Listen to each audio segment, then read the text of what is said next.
Nah, ini kalau mau dilihat di sini nih Pak, saya udah bikin daftar siapa saja ulama yang bilang itu riba dan siapa aja ulama yang bilang bukan riba. Halaman 35. 35 Pak. Perbedaan pendapat ya. Kenapa jadi perbedaan pendapat? Karena tidak ada teksnya di Quran, tidak ada teksnya di hadis, dan juga tidak ada teksnya di dalam kitab-kitab fikih selama 13 abad. Banknya saja baru 200-an tahun yang lalu muncul, dan pada saat muncul juga belum seperti yang sekarang. Maka kita telusuri ke belakang siapa saja para ulama yang bilang itu adalah haram karena peminjaman ada kelebihannya. Pertama Syekh Abu Zahroh, halaman berapa tadi? 35 ya, Syekh Abu Zahroh. Ini dia bilang begini, Syekh Abu Zahroh, dia wafatnya belum lama, baru tahun 74 meninggalnya. Semasa hidupnya pernah menjadi Syekhul Azhar. Beliau termasuk salah satu pimpinan Al-Azhar yang punya pandangan bahwa bunga bank itu termasuk riba. Yang kedua, Syekh Jadil Haq, Ali Jadil Haq. Kita ketemu nih Pak, orangnya pernah datang ke Indonesia. Saya pernah ketemu beliau. Kemudian yang ketiga Syekh bin Baz. Nah, juga belum lama wafatnya.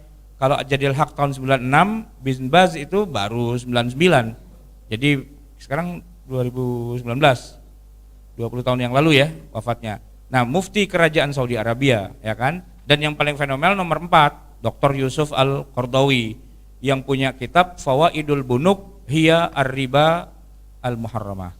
Nah, dan beliau mengklaim, kata Qardawi, seluruh ulama sudah ijma bahwa bunga bank itu haram, kata Qardawi, gitu kan. Tapi, nah ada tapinya, ada ulama yang menghalalkan, gitu ya.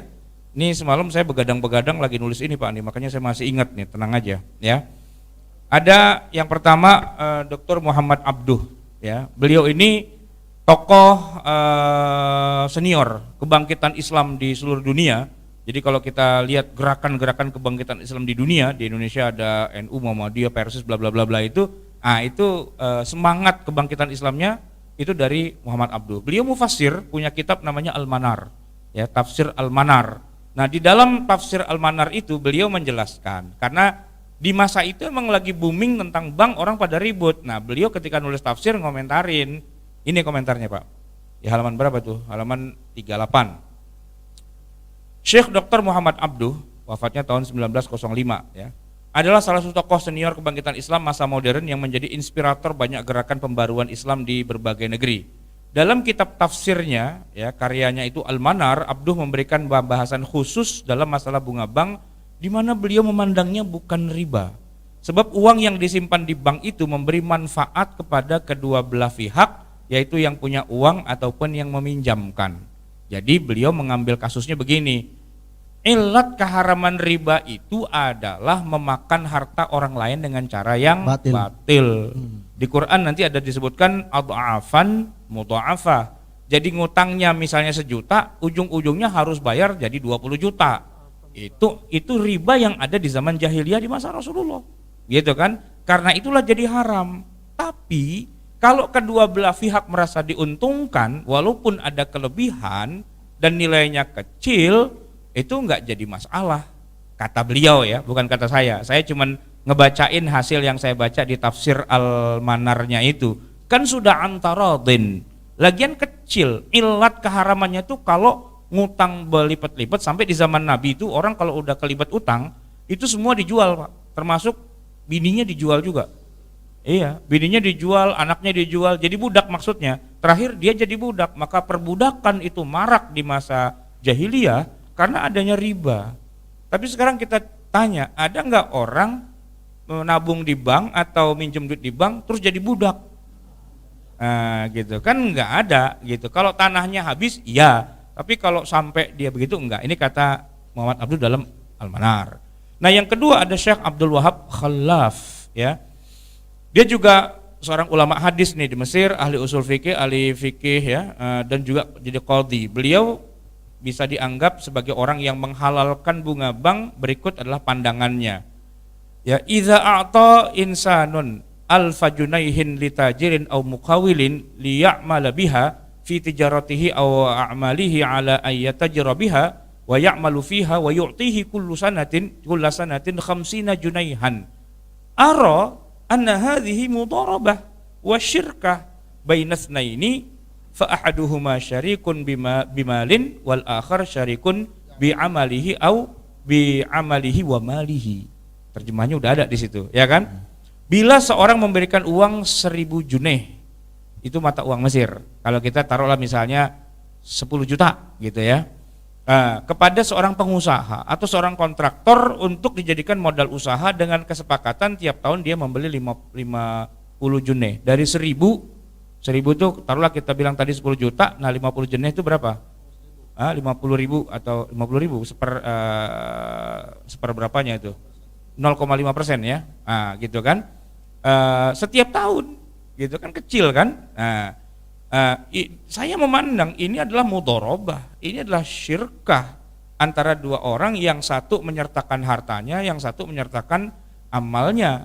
Jadi di mana letak kezolimannya gitu?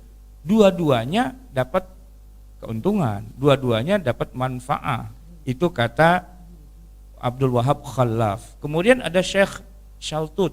Beliau juga jadi mufti, bukan mufti, Syekhul Azhar di masanya, wafat tahun 63. Jadi tahun 63 dia wafat, 69 saya lahir di situ. Ya, beliau berpendapat bahwa menyimpan uang di bank bukanlah meminjamkan uang kepada bank. Nah, ini Pak. Tadi yang pertanyaan antum. Iya. Ya kan? Akad nabung itu apa? Akad nabung itu apa? Kata Shaltut, bukan kata Sarwat, tapi kata Shaltut, gitu ya. Ustaz Wahab bacain itu.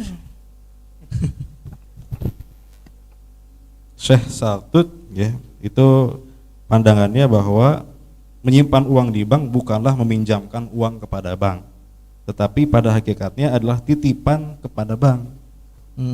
Karena merasa tidak aman untuk menyimpan uang di rumah, ya, juga karena tidak praktis. Maka sejak awal tidak pernah ada akad pinjam uang. Dengan demikian, pemberian bunga dari pihak bank kepada pemilik titipan itu tidak bisa disebut sebagai riba, tetapi merupakan penghargaan dan penyemangat untuk bisa menitipkan uang di bank. Bahkan dalam pandangan beliau, ketika uang titipannya di bank justru dipinjamkan lagi kepada pihak lain untuk usaha, maka ini termasuk amal kebaikan yang mendapatkan pahala. Tidak ada pihak yang dirugikan dalam hal ini. Ya, pandangan dan istilah beliau ini kemudian dituliskan dalam karya ilmiah dengan judul Al-Ashum was-Sanadat Daruratul Afrad wa Daruratul Ummah. Apa itu? Saham dan surat-surat berharga itu adalah kebutuhan pribadi, individu dan kebutuhan umat. Ya.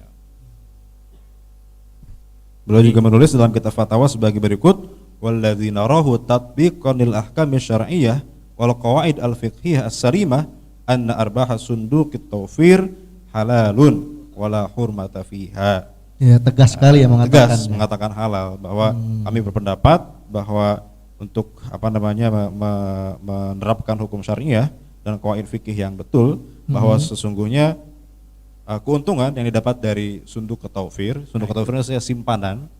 Jadi saving ya, kita kan nyimpan uang di bank, terus kita dapat bunganya. Nah, keuntungan dari simpanan itu, kata beliau, halalun, halal, wala hurmata fiha, dan tidak ada keharaman dalam hal tersebut. Dengan alasan menyimpan uang di bank atau nabung itu bukan meminjamkan uang. Jadi kan kita dikasih buku nih sama bank, namanya buku apa? Buku tabungan. Buku tabungan kan? Iya. Bukan buku pinjaman. Bukan, buku tabungan. Di bukunya aja tulisannya bukan buku pinjaman, Pak. Bank nggak minjem duit sama saya, tapi saya nabung sama bank. Nabung sama minjem sama apa beda? Beda, gitu kan? Jadi kalau kita nabung di bank, namanya juga nabung, gitu kan? Ya kita nggak meminjamkan uang sama bank, gitu kan? Contoh yang gampang nih, mau Idul Kurban. Ya kan, mau Idul Kurban kan kita nabung gitu kan, buat beli kambing, sapi dan sebagainya. Lalu ada bendahara sini pada nyetor gitu. Itu Pak, si bendahara itu statusnya apakah dia ngutang sama saya? Kan saya nabung sama dia gitu. Apakah dia statusnya ngutang sama saya? Enggak kan? Dia orang yang jagain uang kita, tukang parkir, no, dia ambasador. Ya kan? Nah, motor kita taruh set gitu, ya kan? Saya tanya, yang jagain parkir ngutang nggak sama kita? Ngutang motor? Enggak ngutang motor. Orang gue cuma jagain doang, kenapa gue jadi ngutang, begitu kan? Jadi orang naruh duit di bank itu sebenarnya kan bukan minjemin duit sama bank. Oke. Nah, jadi kalaupun nanti akadnya mau disebut, itu bukan akad pinjam meminjam. Akadnya adalah wadiah, titipan, gitu kan? Dalam bab wadiah, kalau orang nitip, emang sih aslinya saya parkir motor nih, gitu ya, di tempat parkir. Karena saya nitip, saya bayar, gitu kan? Tapi ini emang enggak, dia juga wadiah juga bukan, pinjaman juga bukan. Nanti ada, saya terusin di sini nanti uqud ghairu musamma, akad-akad yang tidak terdefinisikan. Jadi ada banyak akad yang haram yang sudah didefinisikan oleh para ulama dari Quran, dari hadis, dari kehidupan Rasulullah, itu tidak kurang dari 25 akad yang haram. Nah, menaruh uang di bank nggak masuk satu pun dari 25 akad itu, nggak ada yang matching. Gitu, ya kan? Nggak ada yang matching. Jadi dia adalah akad nomor 26 yang statusnya nggak jelas. Apa? Nah, ketika statusnya nggak jelas, gitu kan? Kembali kepada hukum asal, al aslu fil muamalati al ibahah. Hukum dasar dalam muamalah itu bukan haram dulu, bukan halal dulu sampai matching dengan yang haram-haram, baru dia haram. Tapi kalau nggak ada yang matching satupun dari 25 loh Pak, yang haram itu. Tapi satu pun yang matching dengan yang 25 kagak ada. Jadi kalau mau dibilang, ini bukan berarti saya bantuin yang bilang halal ya. Saya lagi ngejelasin gitu. Karena namanya ngejelasin kan harus jelas gitu kan. Saya ngejelasin bahwa mereka mengatakan ini bukan riba karena ini bukan pinjam uang, nitip. Dan bahwa titipan kita diputar-putar lalu ada lebihnya lalu di-share ke kita untungnya, ya itu bagi hasil, itu mudharabah. Gitu.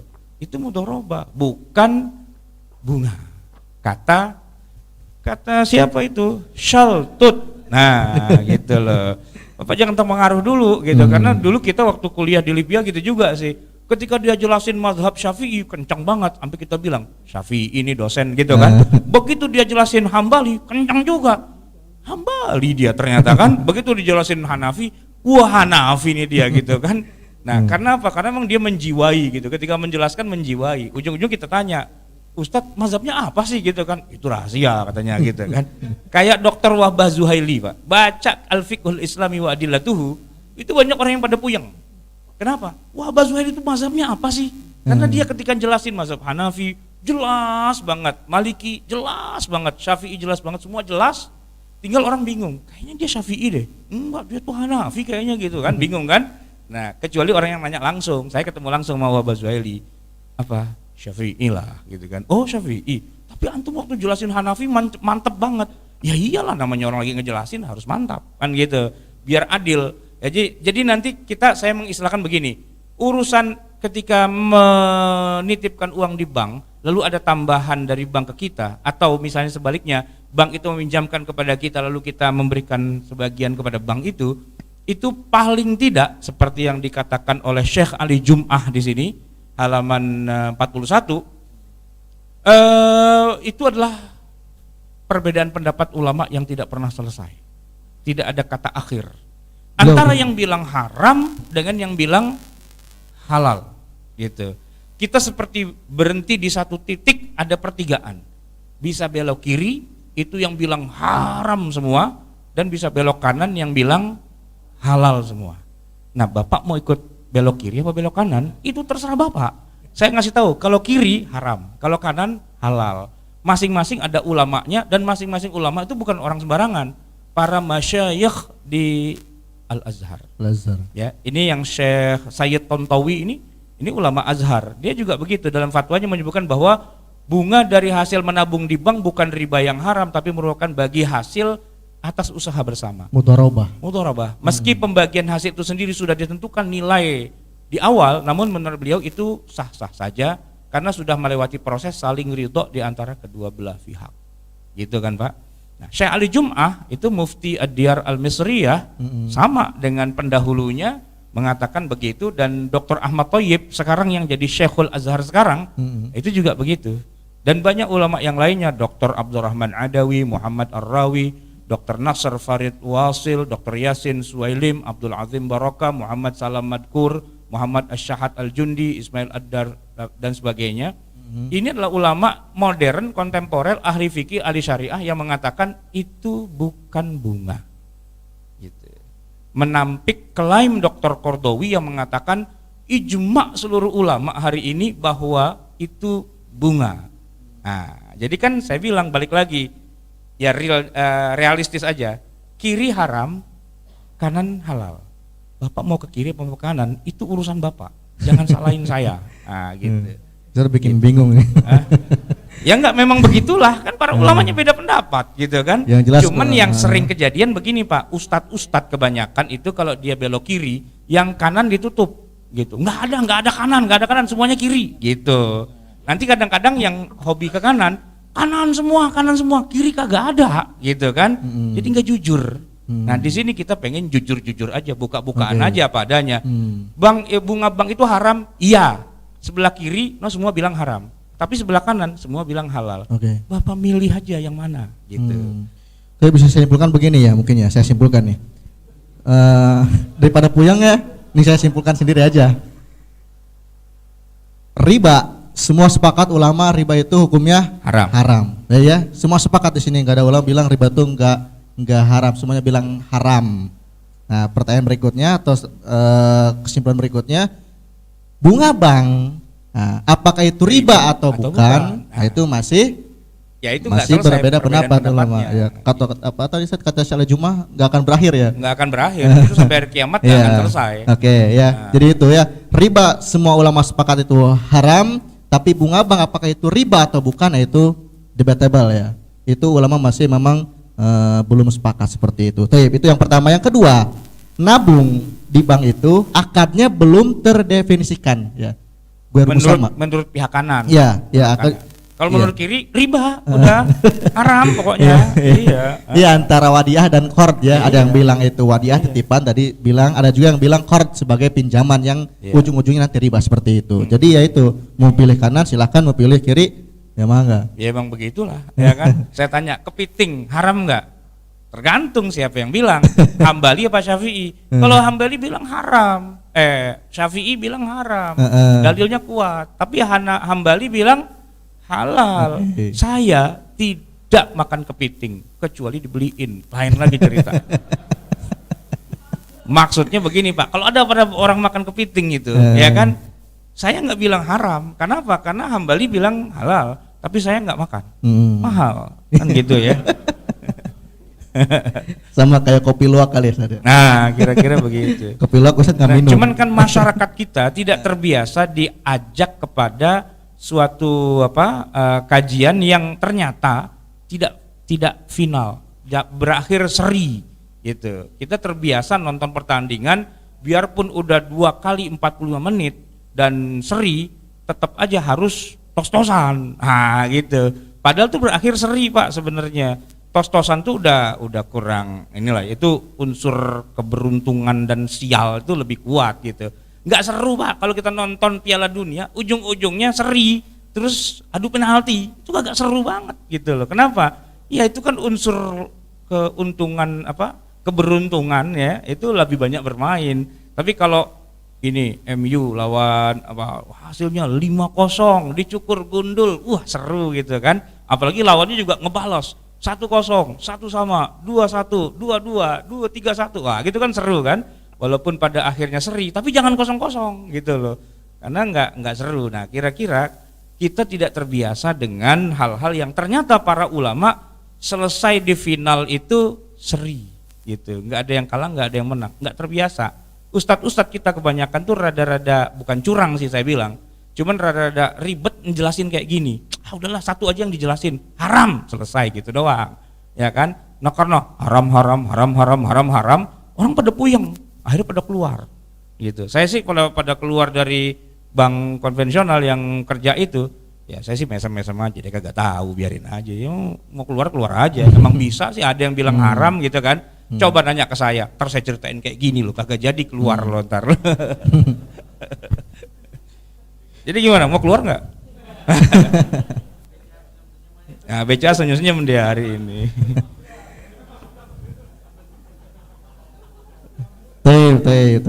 Pertanyaan terakhir nih, nanti saya kasih jemaah kesempatan untuk bertanya. Pertanyaan terakhir dari saya.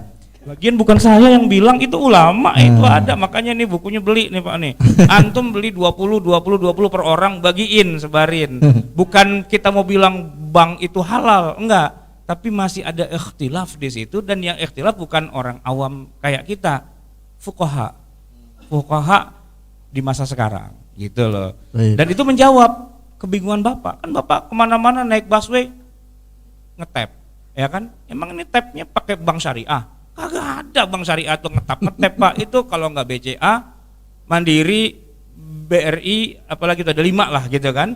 Ah itu Pak, Bapak naik busway, naik komuter lain, masuk tol gitu. Itu kalau memang haram Pak, Bapak masuk neraka itu Pak tuh. Masuk neraka gitu, masuk tol baru masuk neraka. Kadang ngetap pakai bank konvensional, ya enggak? Masuk neraka enggak? Iyalah, yang pada punya ATM nih pada yang udah masuk neraka Pak gitu. Kalau lewat kiri, yang selamat lewat kanan, aman.